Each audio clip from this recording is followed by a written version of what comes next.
si Paulo na okay lang ako. At huwag siyang pumunta dito hanggang hindi matapos ang eleksyon at maging congressman siya ng 1st District ng Davao City. At sabi niya, sabihin mo kay Baste, hindi siya pwedeng pumunta dito hanggang hindi matapos at ma-elect siyang Vice Mayor ng Davao City. Ito ang pinakamatindi.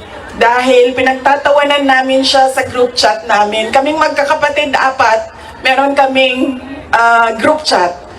Dahil ang sinabi niya kay Veronica, sabi niya, sabihin mo kay Kitty, hindi siya pwedeng bumisita dito hanggang hindi siya abogado.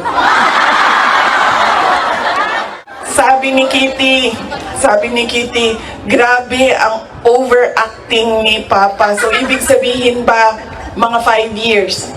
She has 5 years until she becomes a lawyer.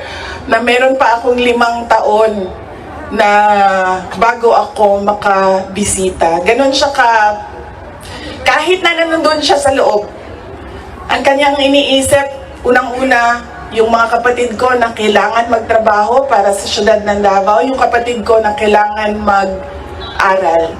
Yun pa rin ang iniisip niya.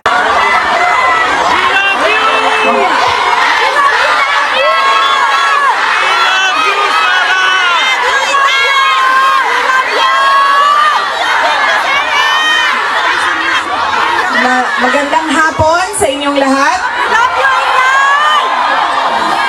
Unahin po muna natin ang ating pagpapasalamat sa Diyos dahil sa magandang araw na ito at sa safe na pagbiyahe ninyong lahat papunta dito sa The Hague, Netherlands. At syempre, dahil bumiyahe kayo papunta dito, ay mag-ingat kayo sa biyahe ninyo pauwi lahat sa inyong mga tirahan mamayang hapon.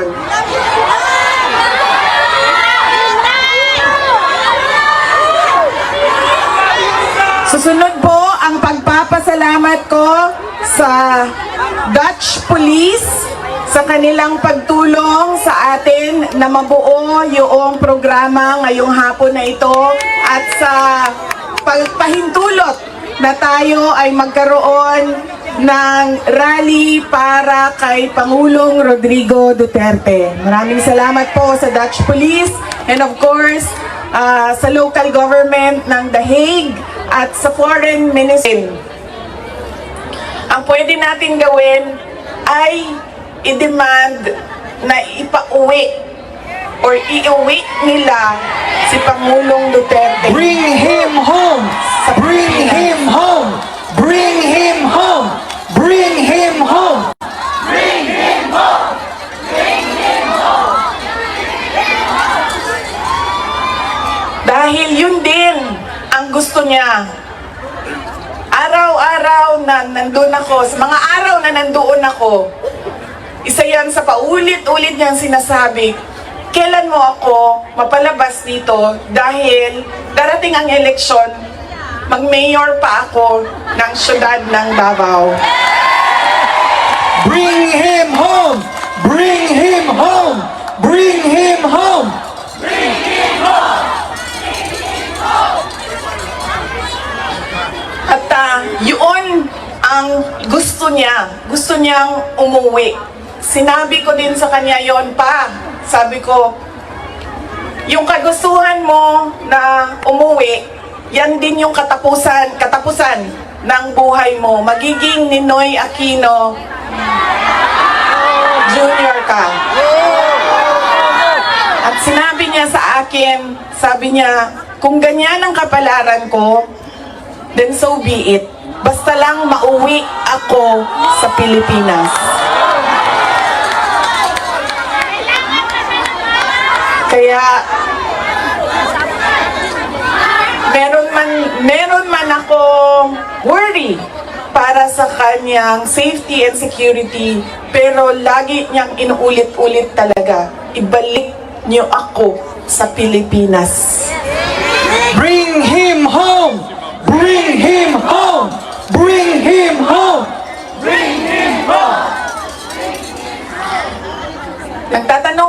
kami, ano bang pwede magawa? Huwag natin tigilan ang panawagan sa gobyerno natin sa Pilipinas at sa lahat ng gobyerno na nakikinig at dito sa ICC na ipaalam sa kanila na mali ang ginawa kay Pangulong Rodrigo Duterte.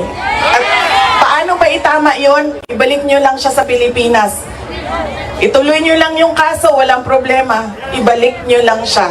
Bring him home! Bring him home! Bring him home! Okay na mo sa init? Ako dili. Kaya nga no, sunburn ang katungaan niya, ang katunga dili. Okay lang.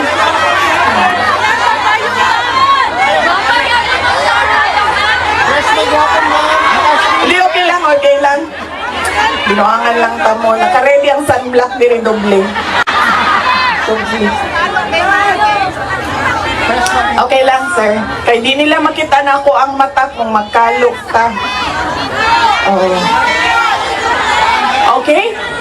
Unsa pa ba'y, ano pa ang pwede nating gawin?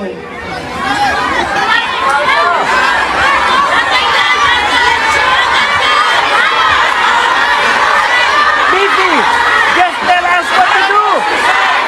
We will honor you. Marcos resign! Marcos resign! Marcos resign!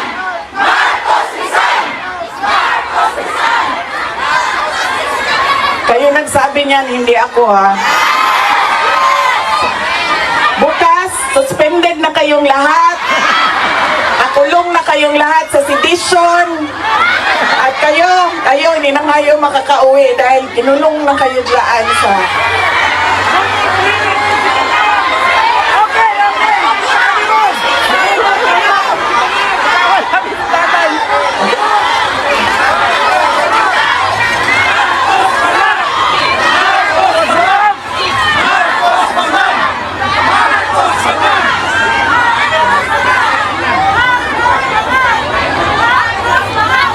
And that relates to transparency and accountability. Alam nyo kasi, ang pagiging Pangulo, dapat nasa tamang pag-iisip ka. Kapag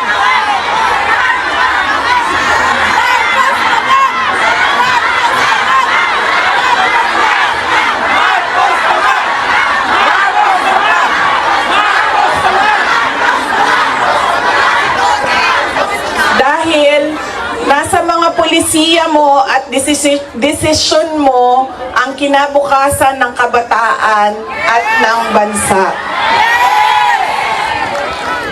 Kaya yung pagsasabi na hindi mahalaga ang drug test sa aking kapasidad at abilidad na mamuno is tantamount to betrayal of public trust.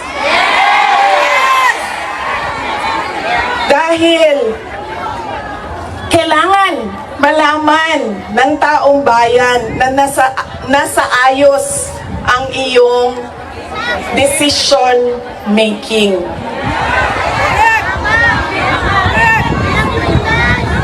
Kaya hindi lang naman natin pwede sabihin Marcos resign. Bakit ba kailangan resign? Dahil hindi mo pinapakita sa taong bayan na maayos kang mag-isip at kaya mo ang mamuno.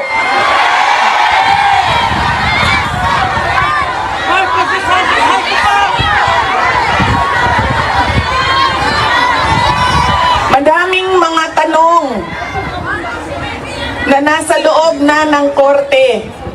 Ang PhilHealth, ang pagkuha ng pondo ng PhilHealth para bang naging pyramiding ang ginawa nila sa budget ba? Kumuha sila ng kulang ang pera dito, kumuha sila sa ibang source para isalpak dito, and hahanapin na naman sa ibang source yung nagiging juggling at parang pyramiding na ang nangyari sa budget. At kung nakikita ninyo at naiintindihan ninyo ang budget, karamihan doon pamigay lang ng mga politiko na tinatawag nating ayuda.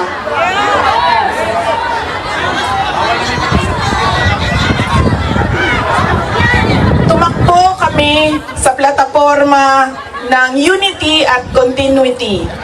Continuity, kasali na doon ang big ticket projects o mga build projects ni Pangulong Duterte. Pero wala kayong nakikita ngayon na development projects. Dahil lahat yon ay nakatago sa mga proyekto na pamigay o nandoon lang sa bulsa ng kontraktor at ng politiko na gumawa kuno ng project.